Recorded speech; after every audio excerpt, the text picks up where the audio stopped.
அனைத்து நண்பர்களுக்கும் பிறைசூடன் சார்பாக அன்பான வணக்கங்கள். இந்த வீடியோ பிடித்திருந்தால் லைக் பண்ணுங்கள், ஷேர் பண்ணுங்கள், கமெண்ட் பண்ணுங்கள், மறக்காமல் சப்ஸ்கிரைப் பண்ணுங்கள். வாங்க வீடியோ பார்ப்போம். மகா சிவராத்திரி நாளில் கும்பராசியில் கிரகங்கள் கூட்டணி. சிவனின் அருள் யாருக்கு கிடைக்க போகுது, அதை பற்றி தான் நாம் பார்க்க போகிறோம்.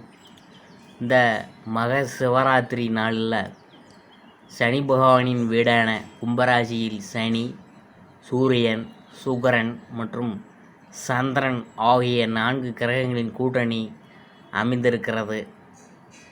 ராகுவும் புதனும் மீனராசியில் இணைந்துள்ளன.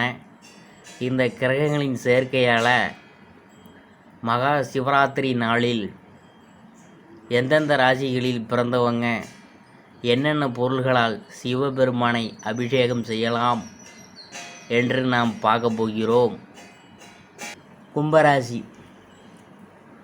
கும்பராசியை பற்றி பார்க்கும் பொழுது, சனி பகவானை ராசி அதிபதியாக கொண்ட கும்பராசி அன்பர்கள், உங்கள் ராசியிலேயே 4 கிரகங்கள் கூடியுள்ளதால் பணியிடத்தில் பதவி உயர்வுலாம் கிடைக்கும்.